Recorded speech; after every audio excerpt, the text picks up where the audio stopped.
Hi, everybody. I just realized I'm late again because today I made myself a fancy iced coffee. Yes, I did. I don't know if you guys can see that whipped cream on top. Mm. Um, just on a little unrelated side note, I have been, good afternoon, Olivia. 95 degrees and oh my God, with like 1,000,000% humidity. I don't want to jinx it, knock wood, but here in Jersey, we got a cold front and it's been this beautiful, I would say spring-like, autumn-like weather. It's not really cool, but it's also not hot. And I've been sleeping with the windows open. It's like winning the lottery, seriously. But anyway, this iced coffee, this whipped cream on top. I've been dieting for a while, kind of doing keto. And you miss this little stuff, like when you go to the coffee place and you can get like some fancy coffee and they put the whipped cream on it and you're like, no, don't put the whipped cream on it because it's like got sugar in it. Ready Whip makes a keto, by the way, not sponsored, makes a keto whipped cream that's stevia sweetened. So it's good to go if you're doing keto. So I was very happy to find that. So I now have like a fancy coffee. All right. So I was very productive this week. I have to tell you, I must pat myself on the back. I was very, very productive. Yes, Olivia, if you're doing keto, this stuff is really good. Because, I can do anything with stevia in it. I just can't do sugar or carbs. And this has zero carbohydrates. Yeah. So there you go. Have you lost 60 pounds? I've lost like no weight. I'm really kind of suffering, but that's a whole nother story. I'm not going to talk about, I don't like talking about my weight. I think it's a boring subject and it's a stupid subject. Like, talk about Western problems. That's my biggest problem is I have too much food. Okay. Like, hallelujah. My biggest problem is I have too much food and, ooh, I'm fat. All right. So, I'll survive the next apocalypse because I've got a little extra body weight. But anyway, I was very productive this week. So we'll start with this. I put together this wee little collage. Oh, I forgot about the glare. It's kind of dedicated to Mrs. Landis. These were all things that I found in patterns. Some of these are labels from mail order patterns. And I found this in a mail order pattern that I just put up online this week. And it's a note from her. It's her handwriting. And then I had this bow from, honestly, I think I had this bow from like a gift bag or something that I got from one of the parents, something like that. Actually, I'm going to switch the bow because I don't want to cover her handwriting. But this was the little collage I put together for Mrs. Landis. I know I talked about it. I talked about this and this whole thing. Another thing I put on there is I was going through, like I mentioned, I pulled out a couple of her patterns to work on this week. And I found she had taken a neck facing and she had cut out a larger version of it with an old newspaper. And she had bowling scores and scores from the Atlantic City racetrack. I worked at the Atlantic City racetrack with my father underage when I was a kid. Very long story. Probably child abuse, but yeah. He lied. I was like 13. He lied and said I was 16 and used to take my check. And I was what's called a hot walker. It's where you take the racehorses. They can't stand after they've raced. Their muscles like contract and it's actually really bad for them. It can make them lame. So you have to walk them down. So after they raced, someone grabs them and you walk them up and down and up and down and up and down until they cool down. Then they can go and get, whatever, but you can't have them cool down too quickly either. You can't just like hose them down. It has to be slowly. So I used to do that. But anyway, the other thing I did this week, now this is going to make you guys a little bit, I want you guys to get a good shot of it. I worked on, let me pull back a little bit. This is a mood board, but I made it with buttons. So it's a new button collage. I did post it on Instagram and I realized, like Olivia, you said you followed me on Instagram, but not everybody does. And then this thing here, I did kind of an ode to Pretty in Pink, to Molly Ringwald with the shiny rhinestone buttons. I did that because if you were a girl in the 80s, or for that matter, probably even the 90s, who liked to sew her own clothes, she was kind of like a personal goddess to a lot of us, right? You know, she gets the good looking guy, the rich guy at the end of the movie. Even though personally, I always really like Ducky. I don't know about the rest of you, but I really like Ducky. So, what else this week? This week I picked up, I did another Facebook Marketplace haul, and I'm going to show you why I did it. Yes, that's right. I now have the complete set in the avocado green. I have the large one, I have the small one, I have the thread caddy. This woman, it's in excellent shape too. This woman was selling a bunch of stuff on Marketplace, sewing type stuff, notions and things. And she had some cool stuff. Like she had this vintage thing. It's a pre-made, pre-boned bodice piece for like a strapless, I guess, gown. And so she had a lot of stuff. So it was pretty cool. She had some more cool buttons, you know, stuff like that. So I bought all that from her. And let's talk about Goodwill, shall we? Now, you all saw that haul with the bolt, the rolled bolt, which are, I can't remember how much is in a rolled bolt. I think it's 60 yards, but I could be wrong. It is, I want to say it's a chalet. It is the most beautiful green. The photos did not do it justice. I mean, it's not even green. It's really blue. It's like a peacock blue. And it's so much of it. I don't know what I'm going to do with it, but probably a wrap dress. And then there was this. Okay. I did a rough estimate of this. I didn't really measure it yet. First of all, it's shirting. So it's got that nice crispness. It's, you know, light. I mean, it's practically see-through, but it's not heavy like the quilting cottons, right? It's so beautiful. This I am going to make myself. I have wanted for a while to replace a dress that I had that I gained too much weight to wear.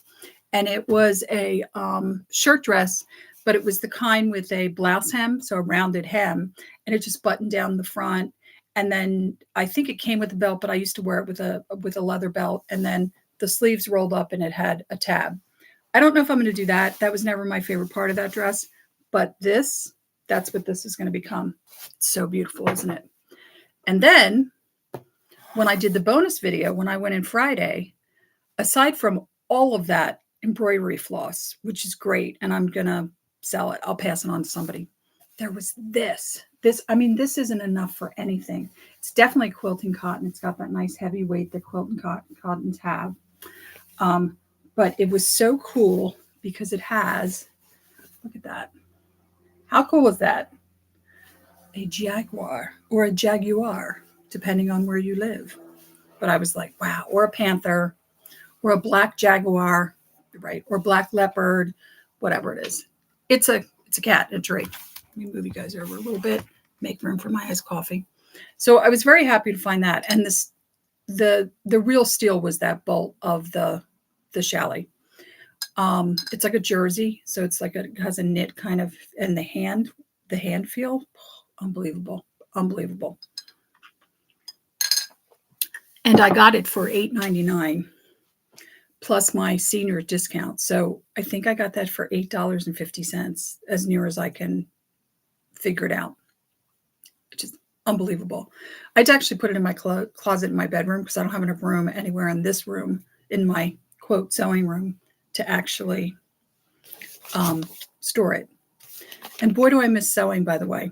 We'll see. I'm going to have to do something about it. I actually got the Bernina out and was like playing with it because I miss sewing so much. But without further ado, let's talk about patterns. So this week, I worked on Burda, all of the Burda that I just bought about 2 weeks ago. In that, I also found some new look. It's like, what is it? It's like 6 of them, right? So we'll look at the new look first. So let's start with this. So it's new look. It is a very odd pattern. They are actually calling it ski pants, which I get because these kind of look like ski pants. Not that she looks like she's skiing and you wouldn't wear short skiing, but whatever new look, what you want to call it. All right. There was this, which this is again the bodysuit, the leggings, and then it's just like a big top. This dress, which I absolutely am sure that I had this in black. And honestly, I wore this dress to death. I think I finally had to throw it away because I had washed it so much. It was becoming gray. It was like 100% cotton knit. It was a great dress though. It went with everything. Then there was this, very reminiscent of the 1930s. I thought that was kind of a cool pattern on this. I wish this fit me, but it doesn't. Just such a classic 80s does 40s kind of shirt dress. And then this super cool like sweater dress. I love it in all these different styles. So I also pulled out several patterns from Mrs. Landis's collection because I finally got all of them out of the boxes, out of everything, and I put them into this old dresser I have that is kind of falling apart, but it works. I think I told you guys about this already. When I was doing that, I found some that really seemed like they were in trouble. So I grabbed them, including, and I'll take it out of the plastic, including stuff like this. So this is a printed pattern. It's cut and counted, but it's so cute. And I'll show you the envelope. It's a Marion Martin. But it wasn't doing well. Like it was kind of, it was on life support. It had just been left in the original package, the original envelope from Marion Martin, and it was not doing well at all. Okay, so this is from Pennsylvania Farmer, which I'm thinking is some type of a newsletter or magazine. Hold on, let me see if I can get that back in there. And this was super cute. And this one was really, talk about intensive care. It only the blouse had been cut, but I don't know why. Mrs. Landis had taken the pattern pieces and stuffed them in this and then just put a giant rubber band around them. And it was like, yeah. So it was a great pattern. I really felt like it needed to be rescued. So I did. I rescued it. It's in a bag now. But that's what I'm talking about. Like I go in once in a while and I'm just like, oh my God, what happened to you with the patterns? Like some of them are just, it's crazy. It's like, what happened? Like, it looks like assault, or the pattern made her angry or something like that. I don't know. It's possible. I've had patterns make me angry. So maybe it was that. This is another Marion Martin. And this one is, hold on a minute, is this one. So she had made, I think she made this short sleeve one. So that's cut. It's in there. It's not in bad shape. But this here, the button down, uncut, factory folded. She never used them. So I'm like, yeah, we need to save this pattern. By the way, this is the pattern where I found the little note where she said, that note that I put in the corner of the little collage that I did as an homage to her actually says, this is my top. So I guess she must have, maybe she lent the pattern out. Who knows? I don't know, but she made that top. And I also found this. This was separated. So it was like a piece over here, a piece over there, the envelope, some directions. And I was like, well, this all needs to go back together because it is a lovely 1980s wedding dress. Because look at that headpiece. I know, right? Look at that collar. So, by the way, these are all online. I sat down the other day. I put them all up online. I was like, let's share the wealth. Let's get them out of here. And then there was this. So this was really mangled. This envelope was in such bad shape. I mean, it's still kind of in bad shape, but I'll take it out. It was, you can actually see it's torn over here because it had been folded over. And then it was like kind of folded around the pattern pieces, which I found out when I investigated. The pattern pieces, she had only ever made this, kind of mallet style bathing suit with the cutouts. She never made the dresses or the beach cover up. They're still uncut, still factory folded. But the whole thing was like, yeah, that's the thing. It makes me a little nervous is that some of these patterns, I feel like if I don't get to them, I'm going to lose them because they've been mistreated for so long, but we'll see. We'll see what I can do because Tuesday I go in for training, bus driver training. We do it every year. And my boss said, I'm going to try and make it only one day, which means don't plan anything for the next day because it might not be one day. We have like training at the school in the morning and training at our office in the afternoon. So we'll see what happens. But yeah, it's tough. So one other pattern that I worked on this week, and this is kind of a funny story. I was going through the Buttericks and dividing them up into patterns that I felt needed to go outside right away because they gotten wet. My theory now is that one sewing cabinet got dripped on, but not the other ones, because some of the patterns are absolutely fine. Nothing happened to them. Some of them look like they got doused. So I don't know how you would have like one Butterick pattern's in grape shape and another one was completely flooded, right?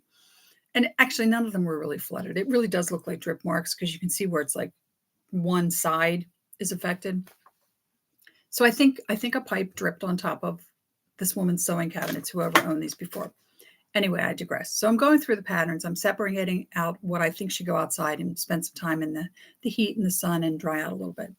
And I come across this pattern, which is in fine shape. I was like, okay, there's nothing wrong with this pattern at all. It's a little discolored, but it didn't get dripped on. I was absolutely sure that I already had this pattern. Well, I don't, by the way. I have a pattern by McCall's that has a sequin dress. I was confusing them. So I went through and I ironed out this pattern and I, checked the envelope, checked all the pieces, did all the stuff I do. It's unfolded. It's never been used. Photographed it, the whole push. Wasn't online. So I had to actually put it up online. So if you look at my site, it looks really funny because it's like new look and then these patterns and then Burda. And then all of a sudden like one glamour pattern from Butterick. That's why it's up there. So I push that over there. So let's look at Burda. Now, I do apologize ahead of time. Any of you who use Burda patterns knows they come in this little plastic envelope. The only problem with that is that they were really gross, dirty, and some of them actually had holes in them. So those patterns got wet. I'll show you those in a minute. Kind of a problem, right? So what I had to do was take all the plastic off. I put everybody outside for a nice fresh air. Then I went through, I did the same thing. I kind of triaged them and found the ones that really didn't get wet at all, photographed and put them up online. So let's look at the first one.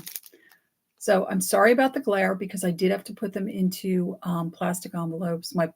These are my plastic pattern protectors, but for Burda, I had to do something because they don't have a paper envelope. So, but it's funny, the new ones do. All right. So the 1980s ones are all the ones without barcodes, if that's helpful. And this dot here, this is just my inventory system. I'm starting to put dots on my patterns that indicate the cost of the pattern just for me for some like inventory. So it's just basically a sundress with a jacket, comes in two styles.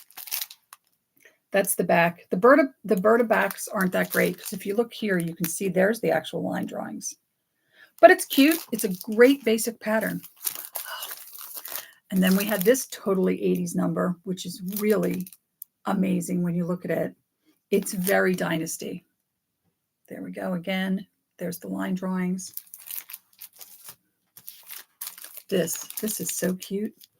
It's a trench. It's a short trench where you can do it slightly longer, but it's so cute. There are line drawings. Yes, there's the line drawings up there. I won't even bother showing you the backs because the backs don't really have anything. This is just like a casual kind of top. Can be made in stretch knits. It's not for stretch knits only, but it does say you can make it in stretch knits. This jacket is, and I don't think I'm going to pronounce it right, but I think it's pronounced Trachen in German, which is kind of a style. The most famous like Trachen style would be the St. Pauli girl outfit, but you see a lot of these boiled wool coats, and then they have, this is usually a braided wool, and it's just a jacket in that style. Little big. This absolutely gorgeous skirt. Isn't it cute? It's not a wrap, it's a faux wrap, but you do have that belt that makes it look like a wrap. It's really a lovely skirt. Really, really cute. Yeah, here's a designer that I've never heard of. So I didn't know that Burda did a special collection, or collection spéciale, as they put it up here. But it's really nice. It's a ladies suit, 1980s ladies suit. You can tell it's got the peplum. It's got the probably has shoulder pads in it, and very wide leg pants. So, but cute, right? Very 80s does 40s. Then this evening suit, really lovely. There's the line drawings down there on the evening suit. Hello, Marie. I'm sorry, I just noticed you here. You're in Georgia and it's raining? Huh. Now, you like the Burdas. You know, Burda never really took off in America, supposedly because the way the patterns are laid out, they have a cutting line but not a seam allowance line. You have to, like, if you look at our patterns in the States, the solid line, well, it's usually the solid line, is the cutting line, and then the line inside is the sewing line, but Burdas don't have that. And Americans didn't like that, I guess is why. Because I know I've met people who say they really hated sewing with Burda patterns. And I think that's why Burda never got bigger in America, because their styles are cute. They have very cute stuff. One of the things I really like about Burda, the newer Burda, is if you look at their new pattern catalogs, they call the dresses, like they'll call a pattern like a stretch knit dress, a linen dress, a viscose dress, so that you're not even guessing what kind of fabric to use. It's telling you right away, you know, use this for this dress. This is what you should be using. This cute little tank top pattern. I had 2 of these. That was really nice. This totally 90s separates pattern. Yeah. Those giant shoulders in that t-shirt. This pattern, very cute. I will show you. I have to keep one of these because it was in such bad condition. I just can't. I honestly can't. Oh no, you know what it was? I have 2 of those, and one of them's not in great condition, so I'm going to wait and put it online as a wounded bird after, if I sell this one, because it just wasn't in very good shape. It had gotten really wet. And it's weird because, by the way, I don't know what this is. It's culottes, it's a skirt, it's a split skirt. I don't know what it is. It was surprising that the Burdas had gotten wet, simply because they are in the plastic. Yeah, see, I get that, Marie. The other good thing about that is when you don't have the seam allowance in there, you could technically, like if you're a person who's 2 different sizes and you're making a dress and you want that hip line to be a 16, but your bust line needs to be a 14 and your waistline needs to be a 14, it's so much easier for altering. I mean, you can do it with the other patterns too. You just kind of cut out the lines, but something like that, you could cut the whole thing in a 16 and then just move your seams in. Also, you can move your seams in so that you have a larger seam than just a 5/8 in case you need to take it out in the future, which is what women used to do. Women used to do 2 rows of stitches, the original stitches and the stitches for the day they, you know, that day, and then they could let one set of stitches out and they still had the dress, you know. Yeah, that's what I'm thinking would be good. But, and then there's, yeah, I don't even know what to call these joffers. They just call them pants, but I'm like, are they joffers? Are you a backup dancer for MC Hammer? Not really sure.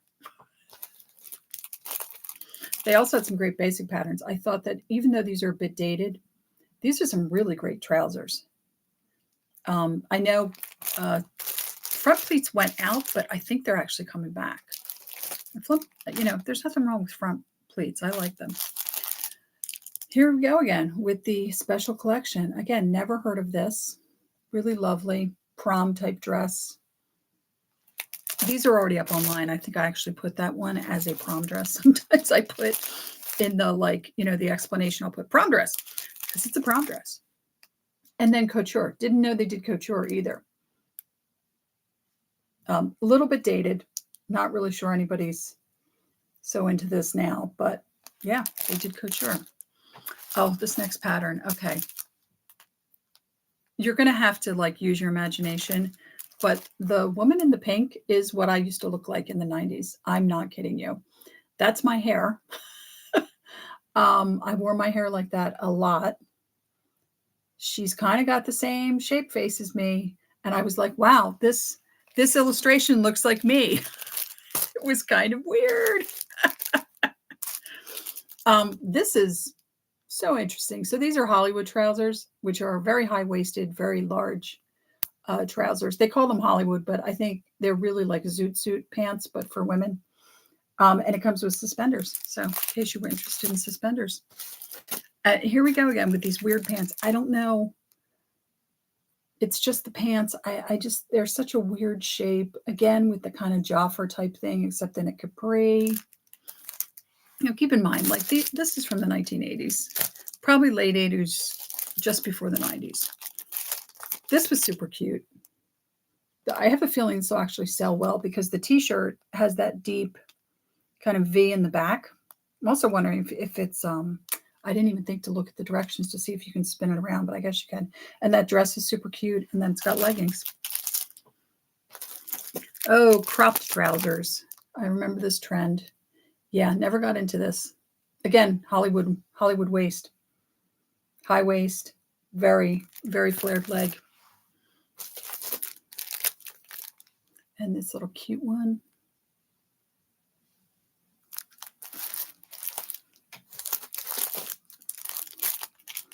And another very cute blouse. Lots of ruffles going on here. It's a little bit on the cottagecore side.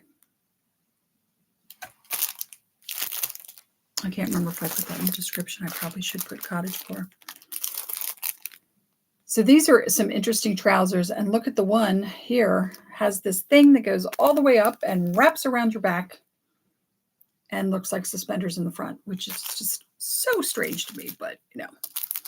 All right, and we have this one here. It's a crop jacket with a dolman sleeve. It's a unisex pattern. And that's our segue into our next set of patterns, which are the men's patterns. And we have some very Miami Vice vibes going on here, so just wait. Like, here's the first one. Very, very Miami's Vice. This is actually a 90s pattern, but look at how oversized the jackets are. Yeah, and this one. Oh, remember I was just talking about this last week, the fake family crests. Like everybody had a fake family crest on their jacket or on their shirts, their polo shirts. And it's like, I shouldn't be elitist because, I mean, I live in low-income housing, but hi, Pam. Hi, Pam Flynn from Ireland. I actually have a family crest. Like, my cousin has it hanging over the fireplace in her house. Her mom had, like, researched it back in, like, the 50s and had someone paint our family crest.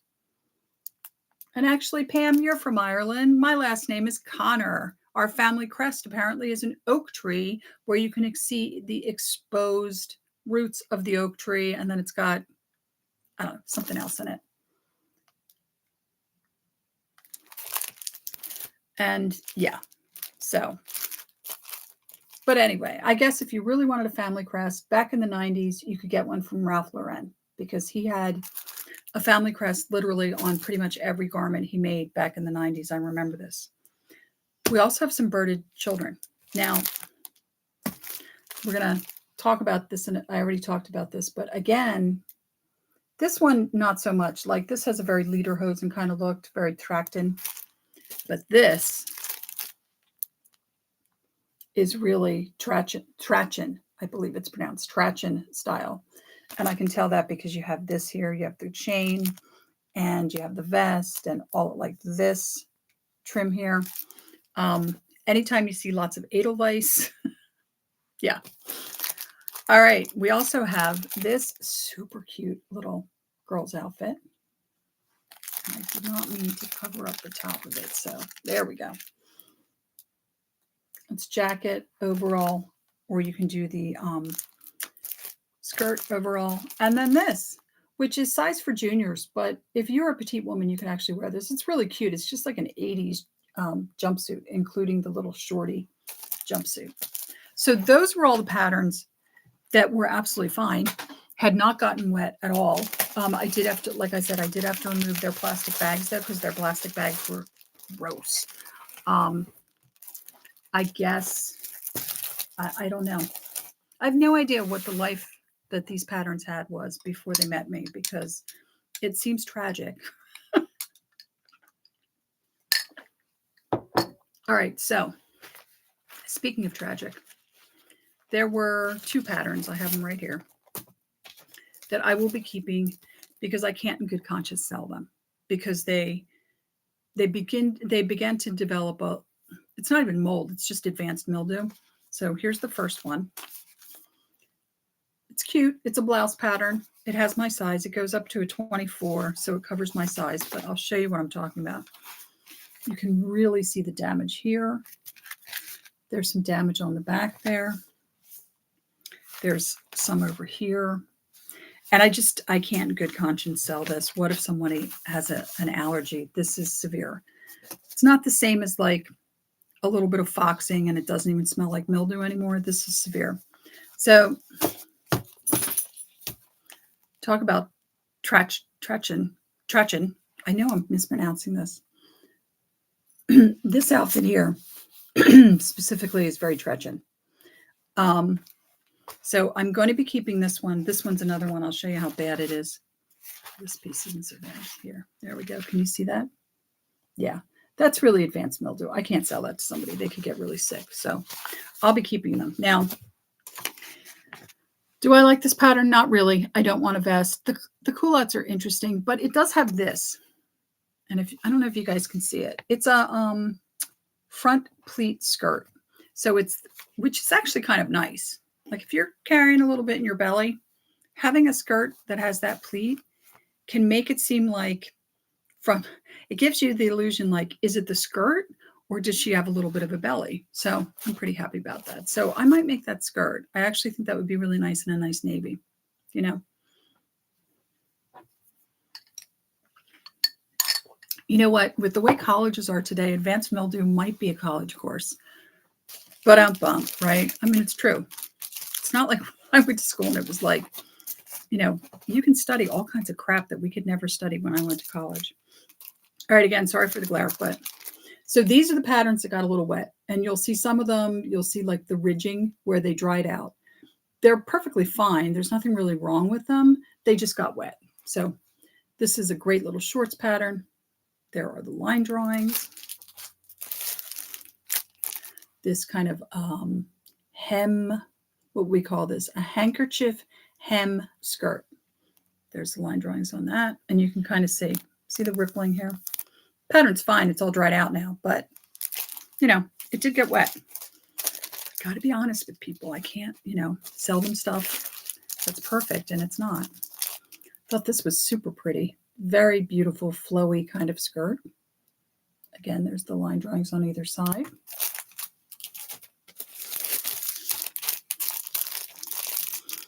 I guess this is a cocoon coat. That's what I would call it. Just a big fuzzy coat. And then we had, what do we call them? Pashminas and shrugs and everything else. This pattern is the one pattern I think will probably never sell because this kind of stuff, I don't sell stuff like that. Now, I just lied to you because I just realized this week, actually, I sold somebody, because they used like a professional name, a whole pattern by Simplicity that was nothing but veils from 2000. So it was a vintage pattern, not super vintage, but fairly vintage. And it was all different types of bridal veils. So I lied. I do sell stuff like that, just not at the rate that I would like to, I guess. Lots of power suits. You know, I get it. We did a lot of power suits back in the 90s and 80s, but This woman, she invested in power suits, I'm telling you. And again, multiple. So I'm thinking she had a store, which makes me kind of sad. You know, it makes me sad that, she got sick or whatever. And the kids were just like, oh, just take the patterns from her store and just stick them in the basement. Oh, look, there's a dog. Oh, isn't that cute? And they just got stuck in a basement somewhere and then a pipe broke. Your mama worked hard, man. She sold people patterns. Should have more respect than that for her. Oh, a couple more men's patterns. Yeah, this was the one that I thought this was very Miami Vice. This one and the next one. Just that really large jackets. Also very Miami Vice. Extremely Miami Vice. Look at that. Woo! Speaking of TV shows, if any of you have not seen it, I binge watched 2 seasons of Why Women Kill, which I had never, I remember when it was being advertised, but I don't know why I didn't watch it. Maybe it conflicted with something else I like to watch. But I like the storylines, but also I have to tell you, the clothes, especially in the one that's set in 1960, just love the clothes. But also the second season, which was set in 1949, wow, the clothes were so cool. And I mean, it was definitely poignant, funny. What are all those other nice words I'd like to use for it? It was good. So if you get a chance, you might want to watch it, if for no other reason, for the clothing. I have to at some point in time. I gotta binge watch The Marvelous Miss Maisel. My friend loves it, and she always says, "I can't believe you don't watch it. You're the one that's always so into vintage clothes." Blah blah blah blah blah blah. Gina from Yuma.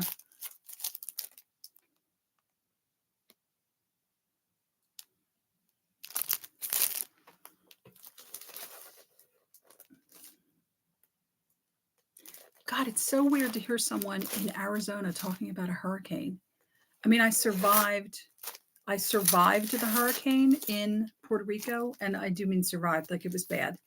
Here, let me show you guys. Whoops, show you guys the pattern. I thought this was super cute, by the way. I really love this. I had a very similar dress to this, in like a kind of a ditzy print. It was really nice. It was one of my favorite dresses. It's weird to hear people in Arizona talk about surviving a hurricane, but I wish you guys the best, because I survived the hurricane that went through Hurricane Maria, that went through Puerto Rico in 2017. It was so bad. I sat inside with my dog, who was sitting in the room somewhere with me, and I heard the sound of metal shearing and couldn't figure out what it was. When the storm was over and I went out, the hurricane had actually ripped my my TV disc. Now, that thing was bolted to the roof. My neighbor's car, which was in park, and he had the emergency, or was in, I think, neutral, but maybe park, but he had the emergency brake on, was pushed down the street by the floodwaters. We watched his car go by. I could see it from the house. It hit another car at the bottom where it was flatter, which is what stopped his car. His car was completely destroyed. It was so horrible.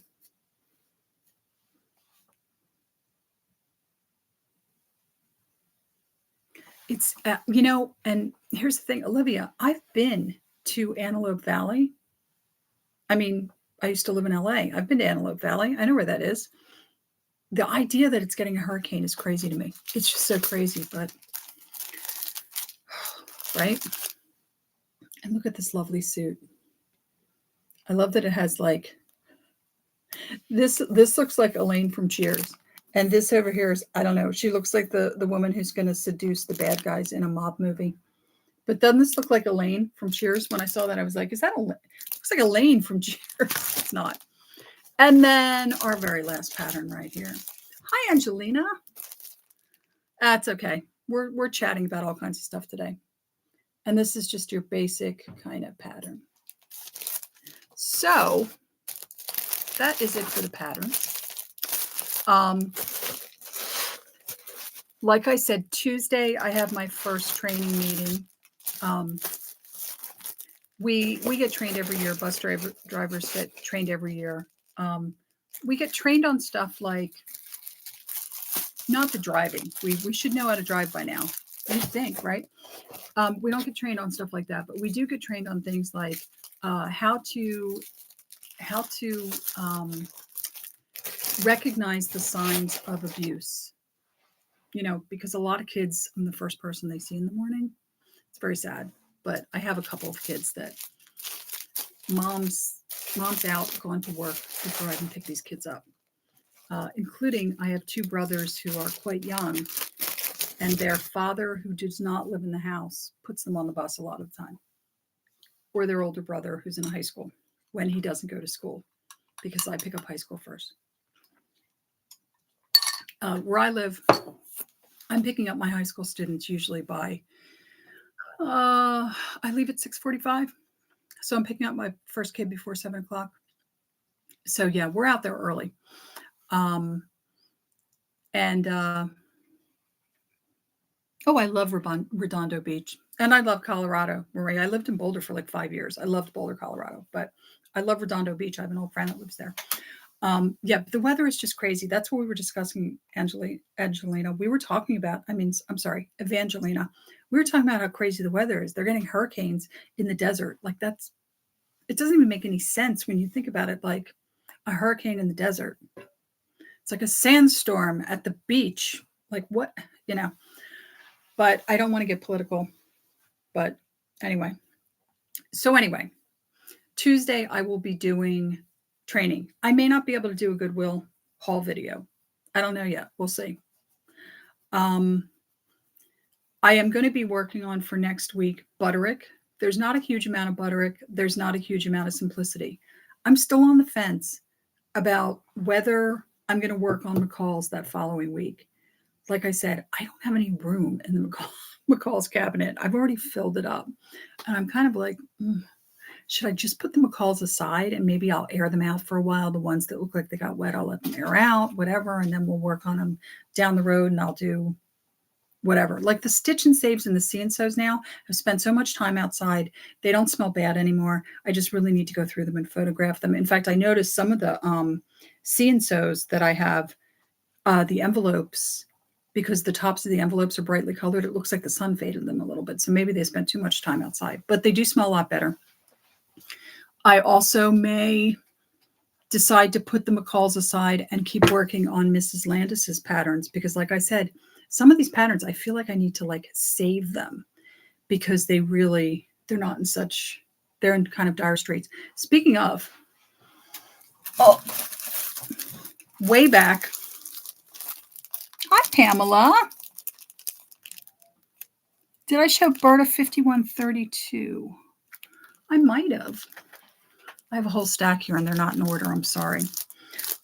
Way back when, you might have remembered, I told you guys that I found this pattern. It's a pattern from Quaker Oats. You got it with cereal, and but it was missing the front cover. So while I was organizing Mrs. Landis's patterns, I found the front cover from the Quaker's Oats pattern. The thing I love about this is that it's a Mrs. and Junior's breakfast casual.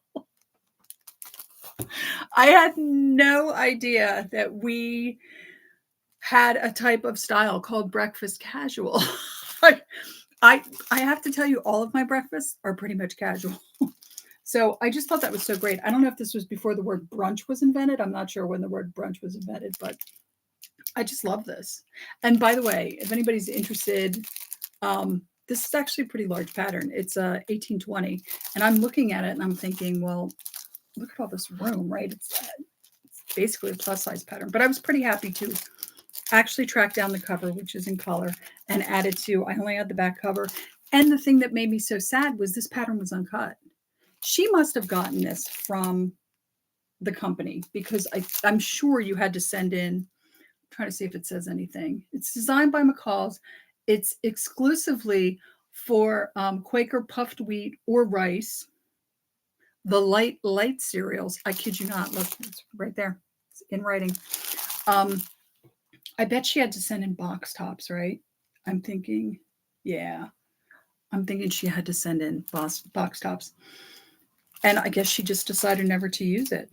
And if she's anything like me, right, no patterns left behind, it's possible that she just felt compelled to get the pattern because she was eating the cereal, even though she might never actually wear it, right?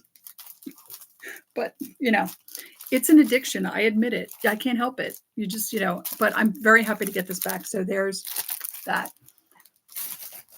But along those lines, I may take a break from the newer patterns I got once I get through the Simplicity and the Butterick and work on Mrs. Landis patterns again. I'll let you guys know. Who knows what'll happen in the weeks leading up to that? Because, I was working on all those patterns and then I bought myself 350 more at Goodwill because I'm kind of a little touched, right? Anyway, until next week, like, subscribe, comment, let me know, what's up with you guys. Did you love any of these Burda patterns? Some of them are, you guys, somebody can find out if I'm mispronouncing Strachan. I think it's Strachan, but I'm not sure. And until next week, actually, if I don't know if you guys can hear it, but if that sound comes up, that is my dog chewing on his chew toys. Just a little brief moment of hell that I had this week. My sister comes over with a bag. First, and her two grandchildren, my two grandniece, grandnephew. So they're all happy to see the dog, and dog's happy to see them. It's all a good thing, right? But my sister comes over with a bag, and she's like, I brought something for Lucky. That's my dog. She has about a dozen squeak toys that have the squeaker in them, or they have that weird plastic thing in them. So I had to hide some because it was making me nuts. He can't stop. First of all, he rips the squeaker out. So a couple of the toys are already dead. I had to throw them away because he ripped the squeaker out. He killed the squeaker, right? But if you guys can hear this, which sometimes I'm surprised that something I don't think is that loud, my computer picks it up. That's him chewing on one of them that has the weird cellophane in it that makes the crunchy noise, which also he loves. And it also is making me a little crazy. Anyway, until next week, I hope you guys have a great week. Those of you who are in the hurricane zone, which is weird to say about Arizona, I hope you guys are okay. I've been there. I've done it. It sucks. I've been thinking so much about the people that live in Hawaii because they've been talking about FEMA's not showing up. We had the same problem in Puerto Rico. FEMA just didn't show up. So, yeah, Marie, I'm pretty sure the reason I got these toys is because she didn't want her dogs chewing on these squeak toys. And he went nuts. It was like Christmas Day for him. As soon as she dumped them all out on my floor, I was like, great. She got them from BarkBox, and she has the subscription, so she has dozens of these. And she took them away from her dog because she doesn't want to hear the squeaker. So isn't that nice of her to give them to me? See, I'm the younger sister. That's why. She's my older sister. But anyway, I digress. I hope that wherever you guys are, you're safe because, that's kind of the biggest issue. Stock in some water, get a lot of batteries. Some of the best advice I can give people after living through a hurricane is I went out after the hurricane was over because other people had told me that they did this, and I thought this was a great idea. I bought a portable battery-operated DVD player and got a couple of DVDs because I spent literally days with no power, no electricity, no television, no nothing. And I did have a small radio, and I could pick up one of the, a couple of days after the hurricane, I was able to pick up one station in Puerto Rico that was an English-speaking station. And I just kept loading that thing up with batteries, and I would listen to music just to hear a human voice, to feel a little more normal, whatever. And I had a friend who told me that for her son, she had gotten him a little portable player for the car. And she just kept loading that thing up with batteries. And every time he started to get a little anxious, she'd just take a DVD, put it in the thing, and he'd sit there glued to the DVD. And you know how kids are, they'll watch the same movie over and over and over again. But it helped to calm him down. And I thought, that's actually a great idea, even for adults. So it was it's my best tip to people, besides just Always keep water around. Always keep some batteries around, some flashlights around. Keep some food that's non-perishable around. We actually were cut off for a couple of days and we didn't have food. And I was really lucky because I've kind of always done this. I had just gone food shopping, so I had all that food. I had some soups and things that were non-perishable, so I was okay. But yeah, really important things to remember. And until next week, I hope you guys are safe. I hope you come through this. My prayers are with you, and I will be watching the news to see how you guys are doing in Arizona and California as far as this hurricane. And until then, have a great week. I'll see you next Sunday. I don't know about Tuesday, but we'll see. Keep your eyes peeled. Maybe, maybe not. And until then, thank you for coming by and stay well.